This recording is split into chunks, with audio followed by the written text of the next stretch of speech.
እዚ መደብ ሓንቲ ዓለም እዩ። ኣብዚ መደብ ብፍሉጥ ጸሓፋይ መምህር ኣማኑኤል ሳህለ ዝተጻሕፉ ጽሑፋት እናባኹም ነቕርበሉ ሰሙናዊ መደብ እዩ።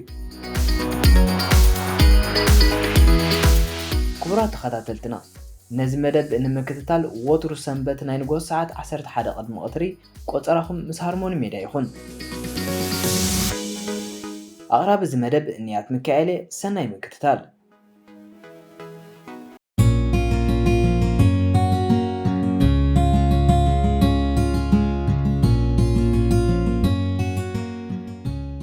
ድኻታትን ሃብታማትን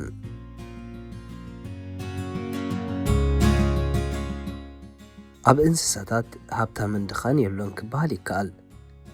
ኩላቶም ሃዲኖም ይኹን ማሪሮም ነተን ዝረኸብዎም በሊዖም እዮም ዝድቅሱ። ንጽባሕ ስለዚ ሓስቡ ብዘይካ ገለ ውሕዳት መግቢ ዝኽዝኑ ፍጡራት ንኣብነት ከም ጻጸ፣ ንህቢ ወዘተ ከምኡውን ንጽባሕ ኢሎም ስለዚ ይቐምጡ ኣብ መንጎ እንስሳታት ናይ ሃብትን ድኽነትን ኩነታት ክፍጠር ኣይክእልን። ዝመናጠሉን ዝዝርፉን ክህሉ ይኽእሉ እዮም። ግን ነቲ ዘለዎም ክውስኹሉ ኢሎም ዘይኮነስ ስስዕ ባህርያቶም ስለ ዝኾነ እዩ። ወዲ ሰብን ቀደም ዘመን ከምኡ ነይሩ ይበሃል። ሃዲኑ ክበልዕ ከሎ ነታ ሽዑ እተድልዮ ድራሩ ካብኡ ሓሊፉ ድማ ጸጊቡ እንተሓደረ እሞ ተረፍ መረፍ እንተሎ ንጽባሒቱ ይበልዖ ነይሩ። ሓደ ግዜ እውን እቲ ዝሃደኖ እንስሳ ኣዝዩ ዓብዪ ምስ ዝኸውን ምስ ብጾቱ ብምክፋል ንሰሙናት ክበልዖ ይሕልፎ ነይሩ። ሓደ ግዜ ከዓ ነቲ ዝሃደኖ ስጋ ከም ቋንጣ አንቂጹ ንኣዋርሕ የቐለበሉ ነይሩ ይበሃል። ብተመሳሳሊ መንገዲ ድማ እታ ሰበይቲ ዝኣከበቶ ቃርፋን ካልእ ቆጽለ መጽልን ኣብ ግዜ ደርቂ ምንጪ ናይ ምግብነት ኮይኑ ኣገልግል እዩ። በዚ መንገዲ እዚ እቲ ናይ ሃብታምን ድኻን ማሕበራዊ ደረጃታት ገና ኣብ ኣቃውማ ማሕበረሰብ ኣያተወን ነበረ። ከም ናይ መፈላለዪ ኣባላት ሕብረተሰብ ኮይኑ ክሰርሕ እውን ኣይከኣለን። ሩኡይ ሃብትን ድኽነትን ክቀላቐል ዝጀመረስ ኣብዛ ምድሪ ማሕረስን ንግድን ምስ ተኣታተወ እዩ። ብመንገዲ ማሕረስ ብዙሕ እኽሊ ክሕፈስ ክኢሉ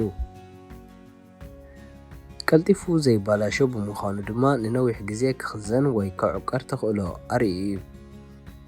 ኣብ ርእሲ እዚ እቲ ሓረስታይ ናብዝን ናብተን ከይበለ ካብ ቤቱ ከይረሓቐ ኣብ ሓደ ቦታ ዓሪፉ ጥቓ ግራቱን ከብቱን ኮይኑ ተቐሚጡ ከምዚ ዝበለ ናብራ ድማ ቤተሰብ ንምትካል ንምስዳርን ምቹእ ነበረ። ድሕሪ ቤተሰብ ድማ ማይ ቤት፣ ድሕሪኡ ቀቢላ፣ ድሕሪኡ ከባቢ እናበለ ኣብ መጠረሽታ ናብ ሃገር በፂሑ። ገለ ሰባት ኣብ ጥቓ ማይ ገለን ኣብ ማይ ዝወሓዱ ኣከባቢ ክቕመጡ ከለዉ ቀስ እናበለ እኽልን ጥሪትን ዘለዎምን ዘይብሎምን ክፍጠሩ ይክኢሎም። እቶም ብዙሕ እኽልን ጥሪትን ዝእክቡ ነቶም ዘይብሎም ክሸጡሎም ጀመሩ። ከምዚ እናበለ ንግዲ ተስፋሕፍሐ። ገንዘብ ወይ ጥሪት ዘለዎምን ዘይብሎምን ድማ ተረኣዩ። ይኹን እምበር ገለ ሰባት ብኣቋራጭ ክህብትሙ ስለ ዝሃቀኑ ሽፋቱን ሰረቕትን ዘረፍትን ጉሒላታትን ክቀላቐሉ ግድን ነበረ። ምዕባለ ወዲ ሰብ እናቐጸለ እቲ ሕብረተሰብ ድማ እናዓበየ ምስ ከደ ምምሕዳር ክመጽእ ግድን እዩ። ኣብ መንጎ ነጋዶን ዘረፍትን ድኻን ሃብታምን ክዳንዩ እዩ ነይሩ እቲ ትጽቢት። ግን ከመብዛሕትኡ ግዜ እቲ ስርዓት ምምሕዳር ኣብ ኢድ ናይቲ ወራሪ ወይ ድማ ኣብ ኢድ ናይቲ ኣብ ህዝቢ ዝያዳ ናይ መንፈሳውነት ፍልጠት ዝነበሮ ወይ ኣብ ኢድ ናይ ሓደ ዓማጺ ጉጅለ ወይ እውን ኣብ ኢድ ሓደ ሓያል ተዋጋኢ ጭፍራ ብምንባሩ እቲ ውጽኢት እስከምቲ ዝድለ ኣይነበረን።